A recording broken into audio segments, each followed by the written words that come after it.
서울총각과 경상도 처녀가 결혼을 하였습니다. 어느 날 남편이 우리 국수 끓여 먹자. 아내가 국시지 국수입니까? 물었습니다. 둘은 국수라는 듯 국시라는 듯 말다툼하다가 이장에게 가서 어느 것이 옳은지 물어보기로 했습니다. 이장이 말했습니다. 국수와 국시는 재료가 다릅니다. 국수는 밀가루로 만들고 국시는 밀가리로 만듭니다. 이 말을 들은 부부가 물었습니다.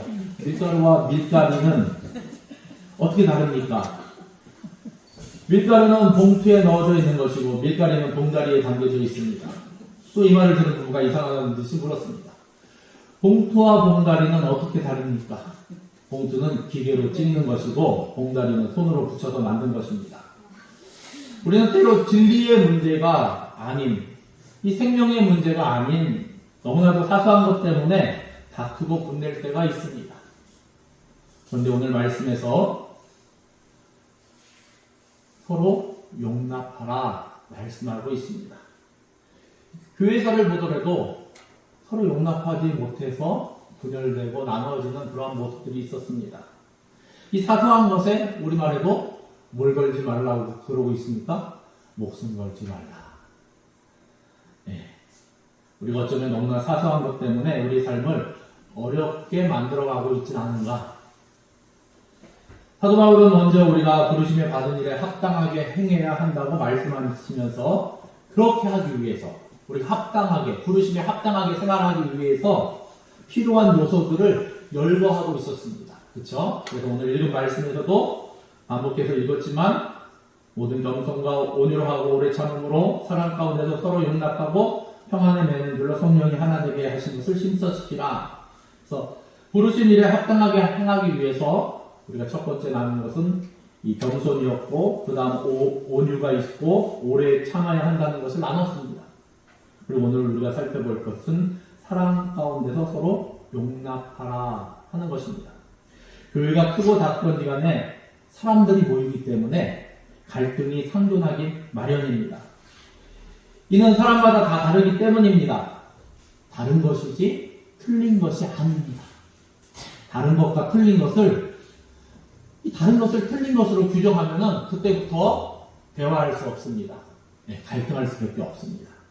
왜냐하면 나만 맞고 다른 사람은 다 틀리니까. 이 타고난 성정이나 자라온 환경이 다 다릅니다. 그래서 같은 것을 보고도 이해하는 정도, 수준이 다 다르고 받아들이는 깊이도 다 다릅니다. 이럴 때 조심해야 할 것이 있습니다. 자기 기준으로 남을 판단하는 것이 우리가 너무 쉽게 범할 수 있는 실수입니다. 문제는 이러한 판단과 비판이 결국 하나님의 교회를 무너뜨리는 데 있다는 것입니다. 갈등이 가져오고 나아가 분열을 가져옵니다. 그래서 바울은 오늘 교회의 건강과 일치를 위하여 사랑 가운데 서로 용납하라 말씀하고 있습니다. 우리가 그리스도인으로서 가장 힘써야 할 일이 바로 용납하고 용서하는 일입니다. 그것을 통해 우리는 하나님 나라를 만들어갈 수 있고 건강하고 일치하는 교회를 세워갈 수 있는 것입니다. 우리가 서로 용납해야 할 이유를 몇 가지 살펴보면 먼저 하나님이 우리를 용납하셨기 때문입니다. 만약 하나님이 우리의 허물과 실수와 부족함에 대해서 추궁하신다면 이 세상에 살아남아 있을 사람이 과연 누구가 있을까 할 정도로 우리가 다 부족하고 연약한 사람입니다. 그렇지만 하나님께서는 끝까지 참아주시고 용납해 주신 것입니다. 또한 용서와 용납은 예수님의 가르침이기도 합니다. 마태복음 18장 21절 이하의 말씀 보면 그때 베드로가 나와 이르되 주여 형제가 내게 죄를 범하면 몇 번이나 용서하여 주리이까? 7번까지 하오리까? 예수께서 이르시되 내게 이르노니 7번뿐 아니라 7번을 70번까지라도 할지니라. 예수님은 그의 말씀대로 자신을 십자가에 못 박은 자들도 끝까지 용서하셨습니다. 그들을 긍휼히 여기신 것입니다. 그들이 자기들이 하는 일을 무엇인지 알지 못한다고 탄식하시면서 그들을 위하여 용서하는 기도를 들으셨습니다. 그렇습니다. 우리가 서로 용납해야 되는 이유는 우리 자신이 이미 하나님의 사랑으로 예수 그리스도의 사랑으로 용서함을 입었기 때문입니다. 그래서 오늘 말씀 속에서 바울은 전제 조건을 달지 않았습니까? 무엇입니까? 전제 조건이 사랑 가운데. 예. 그래서 성경은 사랑은 허다한 죄를 덮는다고 말씀하고 있습니다. 사랑으로 보면은 그것이 용납될 수 있는 부분들입니다. 예. 같은 일도 남의 집 자식이 나한테 뭔가 잘못하는 거랑 우리 집 자식이 나한테 잘못하는 거랑 차이가 있지 않습니까? 왜? 우리 집 자식은 사랑하는 대상이기 때문에 봐주는 경우가 많습니다. 관대합니다. 그런데 다른 집 자식은 덜 관대하지 않습니까? 엄격해집니다. 사랑하는 성도 여러분, 1만 달란트 탕감받은 자가 우리라고 생각해야만 합니다. 그럴 때는 우리에게 잘못하는 이들은 100달란트 잘못된 빚진 자임을 기억하면서 우리는 당연하게 용납하고 용서할 수 있어야 하는 것입니다. 둘째로 나 또한 다른 사람의 용납을 받고 있기 때문입니다. 우리 인간 문제는 자기 자신을 돌아보는 눈이 어둡다는 것입니다. 거울을 보지 않는 한 자기 자신의 모습을 있는 그대로 보기 어렵습니다. 거울에 드러난 모습도 어떻게 보면 자기의 실체가 정확히 아닐 수도 있습니다. 왜곡된 모습으로 드러날 수도 있고 부분적으로만 보일 수도 있습니다. 거울을 봐도 자기 뒤통수 볼 수 있습니까? 일반적으로는 볼 수 없습니다. 거울을 하나, 두 개, 한 세 개 정도 보면은 간혹 잘 각도를 맞추면 볼 수 있습니다. 혼자서도. 그러나 부분적으로 보거나 내 모습, 실체를 보려면 힘듭니다. 그렇죠? 거울을 사용해도 어렵습니다. 인간의 심리상 항상 자기 자신에 대해서는 관대하기 마련입니다. 제 친구가 저한테 그래요. 야, 너는 너한테 참 관대하다. 그래서 그런가? 아닌 것 같긴 한데 생각해보니까 그렇습니다. 참 관대합니다. 다른 사람한테는 엄격한데 저한테는 관대하다. 예수님도 산상수훈 가운데 이렇게 말씀하신 적이 있습니다. 마태복음 7장 4절 말씀해 보면 보라 내 눈 속에 들보가 있는데 어찌하여 형제에게 말하기를 나로 내 눈 속에 있는 티를 빼게 하라 하겠느냐. 외식하는 자여 먼저 내 눈 속에서 들보를 빼어라. 그 후에야 밝히 보고 형제의 눈 속에 티를 빼어라. 우리가 다른 사람을 비판하기 전에 먼저 자신을 돌아볼 수 있는 눈이 있어야 한다는 것입니다. 그러면 자기 자신도 다른 사람들로부터 용서받아야 할 존재임을 깨닫게 되는 것입니다. 이미 다른 사람의 용납을 받고 있는 것입니다. 다른 사람도 내가 하는 행동이나 내가 하는 말을 때로는 참아주고 때로는 받아들이고 수용하고 있는 것입니다. 익숙해져가고. 그래서 바울은 오늘 말씀 중에서 사랑 가운데 서로 용납하라 말씀하고 있습니다. 우리는 어느 한쪽만이 일방적으로 용납하거나 용납받아야 할 대상이 아니고 오늘 말씀 분명하게 피차간에 서로 용납하고 용서받아야 할 존재임을 말씀하고 있습니다. 세 번째, 우리가 서로를 용납해야 하는 이유는 우리는 예수님 안에서 하나님의 한 가족이기 때문입니다. 가족은 무조건적으로 용서하고 용납합니다. 빛이 있어도 다 탕감해 줍니다. 가족이기 때문입니다. 요즘은 가족이라는 말을 참 많이 씁니다. 기업들도 가족이라고 합니다. 은행들도 가족이라고 합니다. 영업 전략 중에 이러한 표현들을 많이 씁니다. 그러나 속지 말아야만 합니다. 왜 그렇습니까? 영업 전략일 뿐 진짜 가족은 아니기 때문입니다. 영업력이 없으면 가차없이 잘라버립니다. 무한 경제 속에서 도태하면 벌어지기 십상입니다. 진정한 가족은 어려움을 함께합니다. 약점까지도 끌어안습니다. 교회는 단순한 모임이 아닙니다. 사교 모임도 아니고 취미나 무슨 클럽도 아닙니다. 영적 가족입니다. 그걸 어떻게 알 수 있습니까? 우리는 하나님을 아버지라고 부르고 있습니다. 그렇기 때문에 하나님을 아버지라고 부르는 형제, 자매입니다. 그러므로 서로 용서하고 용납해야만 합니다. 바울은 빌레몬에게 편지로 빌레몬서에서 이 빌레몬에게 손해를 끼쳤던 노예 오네시모가 유익을 주는 사람이 되었음을 전합니다. 그리고 특별히 오네시모를 용납하고 주님 안에서 한 형제로 받아들일 것을 당부합니다. 우리 대명교회도 주님 안에서 영적 가족이 되기를 예수님의 이름으로 축원합니다. 서로의 허물을 덮어주고 부족한 것을 참아주고 그 부족한 부분을 서로 채워주고 슬픈 일이 있으나 좋은 일이 있으나 함께 나누는 그런 주 안에서 가족이 될 수 있길 바랍니다. 그리고 우리 교회를 통해 이 지역이 점점 더 하나님의 가족들이 많아지기를 바랍니다. 그것이 바로 하늘나라 운동입니다. 그러나 한편 절대로 용납하지 말아야 될 것도 있습니다. 하나님의 나라를 세워가는 것을 고의적으로 방해하는 사람들은 용납하면 안 됩니다. 의도적으로 교회를 깨뜨리고 이간질하고 하나님의 말씀을 도묘하게 이용해서 잘못된 가르침을 가지고 사람들을 미혹하는 사람들, 이런 사람은 용납하면 안 됩니다. 이들은 이미 마귀의 종들이 되어 있습니다. 이런 죄를 성령 회방죄라고 이야기합니다. 마태복음 12장 30절 말씀에 보니까 나와 함께 아니하는 자는 나를 반대하는 자요 나와 함께 모으지 아니하는 자는 해치는 자니라.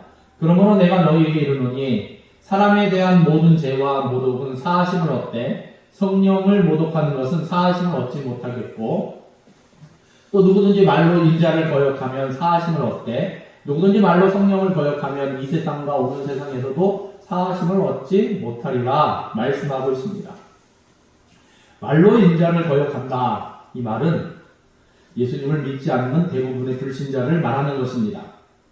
이런 사람들은 하나님이 회개하고 돌아오면 다 용서해 주십니다. 그런데 말로 성령을 거역한다는 말은 예수님을 안 믿겠다는 불신자들을 말하는 것이 아니라 예수님을 믿지 못하도록 회방하는 자들을 가르치는 것입니다. 잘못된 신앙을 전파하며 예수님을 믿지 못하도록 방해하는 것, 혹은 잘못되게 믿도록 하는 것, 이런 사람들은 하나님이 결코 용서하지 않는다고 말씀하고 있습니다. 우리가 서로 용납해야 함을 한국교회는 그런 것을 잘 보여주고 있습니다. 중세교회 때는 이런 문제를 가지고 교회가 다퉜다고 합니다. 핍박과 어려움 가운데 예수님을 믿다가 배교한 이들이 회개하고 돌아왔을 때 이들을 받아들여야 되느냐, 받아들이지 말아야 되느냐. 교회가 그래서 받아들여야 된다는 교회랑 받아들이지 않아야 된다는 사람들이랑 교회가 나눠지고 말았습니다. 네. 별것도 아닌 것 같죠? 네. 한국교회도 이러한 비슷한 모습들이 있습니다. 신사참배의 문제 가운데 신사참배를 거부했던 사람들은 투옥되었습니다. 이들이 해방되어서 추록되었습니다. 그래서 추록성도라고 불립니다. 그런데 기존 교회에 있는 성도들은 신사참배에 참여했습니다. 기존 교회에서 반대하는 사람들이 있고 또 이들 나름대로 기존 교회를 반대합니다. 너희가 회개하지 않으면 받아들이지 않겠다. 서로 그렇습니다. 그래서 이 추록성도를 중심으로 생긴 교단이 고신측입니다. 예. 그리고 교회는 그 전에 이 WCC 등 신학적인 문제로 장로교회 같은 경우는 합동측이랑 통합측으로 나눠져 있었습니다. 그러다가 합동측이랑 고신측이랑 그 전에는 합동측이라고 사용하지 않고 통합측이라고 하지 않고 명칭을 승동측, 연동측, 승동, 연동은 다 교회 이름입니다. 승동교회 지금 있죠. 연동교회도 있습니다. 그래서 그 교회를 중심으로 그 교회들이 중심교회입니다. 우리 한국에. 그래서 승동측, 연동측. 근데 승동측이 고신측과 합하게 되었습니다. 그래서 그때부터 사용하는 명칭이 합동측이 된 것입니다. 우리는 합동이다. 그래서 고신측과 합했고 또 통합측은 이 승동측이 합동이라는 명칭을 쓰니까 우리도 명칭을 통합이라고 하겠다. 그래서 통합측으로 사용하게 되었습니다. 서로 용납하지 못하니까 이런 모습들이 생겼고, 그 다음에 이 합동 측에서 이렇게 고신이랑 합쳐진 부분 가운데서 고신 측의 일부에 속한 사람들이 또 다시 나가게 되었습니다. 그래서 다시 고신 측을 이루게 되었고, 그래서 합동 측에는 고신 측이랑 합동 측이랑 같이 섞여져 있습니다. 네. 그리고 최근에는 개혁 측이 합류해서 개혁 측이 같이 합쳐서 합동 측을 이루고 있습니다. 그래서 우리가 서로 용납하지 못하니까 한국교회는 어떻습니까? 별것도 아닌 문제들 가지고 용서하면 되고 용납하면 되는데 그러지 못해서 갈라지고 나눠지고 분열하고 많은 이 교단이 생겨나게 됐습니다. 어떻게 보면 성경적이지 않을 수도 있습니다. 그런데 성경적이지 않은 그러한 모습 가운데 긍정적으로 보면은 하나님께서 다 이들을 갈라졌지만 그래도 다 적정하게 우리 한국교회 발전을 위해서 사용하고 계시지 않을까. 저는 긍정적으로 바라보고 있습니다. 그리고 요즘에는 또 무엇이죠? 또 교회가 포괄적 차별금지법 때문에 또 이렇게 나눠지는 모습들이 있습니다. 그런데 그 나눠지는 이유가 분명합니다. 동성애나 뭐 그런 부분에서 성경이 명확하게 우리에게 가르치는 부분 가운데 타협할 수 없는 부분을 가지고 용납하는 교회랑 용납하지 않은 교회랑 구분되어졌습니다. 그런 용납하는 교회, 성경에서는 분명히 그 부분에 대해서 노라고 말하는데 그러나 교권을 가지고 그것을 수용하는 그런 자세를 취하는 교회들도 있습니다. 그리고 어정쩡하게 그 가운데 그런 멤버십을 가지고 속해 있고 어정쩡한 입장을 취하는 교회들도 있습니다. 그러나 중요한 것은 말씀이 무엇을 가르치고 있는가, 성경이 정확하게 가르쳐 주신 부분들은 우리가 타협하면 안 된다는 것입니다. 그러나 성경 속에 없는 부분들은 무엇입니까? 성경의 정신에 비추어서 그것이 과연 하나님이 원하시는 건가 그렇지 않은 건가 하는 부분들은 우리가 서로 용납하고 받아들일 수 있는 부분들입니다. 우리가 이것을 기억하면서 사소한 것들을 용납하고 그러나 하나님의 말씀에 대한 부분들은 분명하게 우리가 왜곡시키거나 변질시키는 그런 부분들은 용납하면 안 된다는 것을 기억하면서 오늘 말씀 가운데 서로 사랑 가운데 서로 용납함으로 우리 대명교회를 하나님의 영적인 가족으로 만들어 가시기를 예수님의 이름으로 축원합니다. 기도하겠습니다. 하나님 감사합니다. 하나님 진실로 우리 안에 서로 용납하고 용서하는 모습들이 있기를 원합니다. 하나님 우리가 서로 다릅니다. 그러나 그것이 틀린 것이 아님을 고백합니다. 하나님 그러나 우리가 하나님의 말씀을 가지고 분명하게 우리가 말씀을 그 내용을 알 수 있는 부분들은 타협하거나 용납하는 것이 아니라 그것은 우리가 순종함으로 하나님 앞에 믿음을 가지고 지켜야 할 부분임을 기억하게 하시고 또한 사소한 것에 목숨 거는 것이 아니라 사랑으로 사랑 가운데 서로 용납하는 모습을 통해서 하나님의 가족을 든든히 세워가며 주님의 몸된 교회를 든든히 세워갈 수 있는 우리 대명교회 모든 하나님의 사람들 될 수 있도록 하나님의 가족 될 수 있도록 하나님 다스려 주시옵소서. 모든 것을 주님께 의뢰드리며 예수님의 이름으로 기도드립니다. 아멘.